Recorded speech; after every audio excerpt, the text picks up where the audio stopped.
محبوب مداری صاحب اور ان کے ساتھ ساتھ حضرت علامہ مولانا قاری منصور احمد صاحب قبلہ قدیم مدد اللہ نورانی اور نقیب ہندوستان حضرت علامہ مولانا شاہد مداری صاحب اور جملہ حاضرین محفل، السلام علیکم ورحمۃ اللہ تعالی وبرکاتہ۔ نحمده ونسلم على حبیبہ الکریم، اما بعد فاعوذ باللہ من الشیطان الرجیم، بسم اللہ الرحمن الرحیم۔ قد جاءکم من اللہ نور وکتاب مبین، صدق اللہ العظیم وصدق رسولہ النبی الامین المتین المبین الرؤوف الرحیم۔ کی محمد سے وفا تو نے تو ہم تیرے ہیں، کی محمد سے وفا تو نے تو ہم تیرے ہیں، یہ جہاں چیز ہے کیا لہو قلم تیرے ہیں، یہ جہاں چیز ہے کیا لہو قلم تیرے ہیں۔ یہ الگ بات ہے خاموش کھڑے رہتے ہیں، یہ الگ بات ہے خاموش کھڑے رہتے ہیں، جو بڑے ہوتے ہیں وہ ہمیشہ بڑے رہتے ہیں۔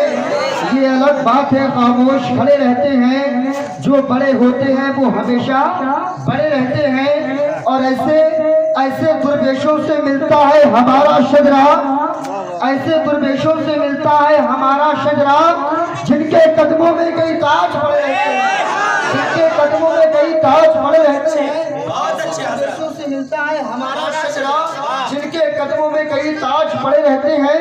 آئیے اب اس احترام سے منزل کی سمت بڑھتے رہو، آئیے اب اس احترام سے منزل کی سمت بڑھتے رہو۔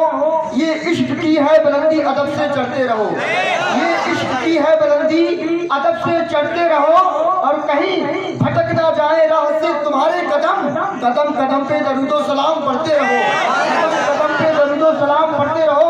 پورا مطلب آگے سے لے کر پیچھے تک اور دائیں سے لے کے بائیں تک محبتوں سے پڑھی درود پاک، اللہم صلی اللہ۔ محترم سامعین و وقار، اللہ رب العزت کلام اللہ میں ارشاد فرماتا ہے قد جاءکم من اللہ نور و کتاب مبین۔ محترم سامعین و وقار، جس کا ترجمہ ہوتا ہے تحقیق کے اللہ کی جانب سے ایک نور آیا روشن کتاب۔ محترم سامعین و وقار، آج آپ لوگوں نے یہ محفل کو سجایا ہے، علماء کرام کو بلایا ہے، اور تمام یہاں پر حاضرین ہیں، یہ 12 ربیع الاول کے ذریعے سے حاضر ہیں۔ محترم سامعین و وقار، کچھ لوگ جانتے ہیں 12 ربیع الاول کو جلوس نکالتے ہیں، جلسہ کراتے ہیں اور فاتحہ وغیرہ کراتے ہیں، لیکن اس کا مین مقصد کیا ہے محترم سامعین و وقار؟ 12 ربیع الاول کا معنی کیا ہے؟ 12 ربیع الاول کا ترجمہ کیا ہے؟ 12 ربیع الاول کہتے کسے ہیں؟ آپ آواز پہ آ جائیں، 2-3 پروگرام ہو رہے ہیں، محترم صاحب اسی میں جان لگا دوں، تھوڑی آواز بڑھا دیجیے اس کی۔ محترم سامعین و وقار، 12 ربیع الاول کہتے کسے ہیں تو سن لیجئے۔ 12 ربیع الاول کا معنی ہوتا ہے پہلی بہر، یعنی بہر پہ بہر، جب سرکار دو عالم صلی اللہ تعالی علیہ وسلم اس دنیا میں تشریف لائے تو دنیا سمت میں بہر آ گئی۔ سبحان اللہ۔ محترم سامعین و وقار، آپ کے تشریف لانے سے قبل اس دنیا کے حالات اتنے خستہ و خراب تھے، ہر طرف کفر و شرک کی غطائیں چھائی ہوئی تھی، لوگ بت پرستی کیا کرتے تھے۔ محترم سامعین و وقار، زنا خوری کیا کرتے تھے، شراب نوشی کیا کرتے تھے، تمام حرام کام کا اور حلال کا کوئی ٹھگ نہ تھا۔ لوگ اپنی بیٹیوں کو زندہ درگور کر دیا کرتے تھے، اپنی بیٹیوں کا قتل کر دیا کرتے تھے، لیکن جب محمد مصطفیٰ صلی اللہ تعالی علیہ وسلم اس دنیا میں پیدا ہوئے تو دنیا ظلمت میں باہر آ گئی۔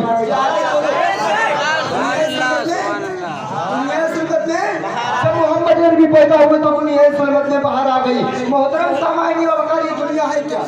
یہ دنیا پہلے کیا تھی؟ سائنس کہتا ہے، بڑی غور سے سنا میری تقریر کو، سائنس کہتا ہے www.com۔ جو قوم ہوتا ہے، قوم کو کون جانتا ہے؟ بولو، ایک بندی ہوتی ہے اسے قوم کہتے ہیں۔ محترم سامعین و وقار، یہ جو .com جو قوم تھا اس کے برابر یہ دنیا تھی۔ جب یہ دنیا پھٹی، اس کے لیے .com پھٹا، پھر اس کے بعد میں محترم سامعین و وقار یہ دنیا بنی۔ اور سب سے پہلے جب یہ دنیا بنی، سب سے پہلے کیا بنا؟ بڑی غور سے سننا محترم سامعین و وقار، رب فرماتا ہے کنتو منزل مخفیہ، میں چھپا ہوا خزانہ تھا، جب میں نے چاہا میری پہچان وہ دنیا مجھے جانے، فاقبضت نوری، بس میں نے اپنے نور سے ایک نور کو جدا فرمایا۔ پھر اس کے بعد میں ارشاد فرمایا انا عشق کا وانتا عشقی، تو میری محبت ہے میں تیری محبت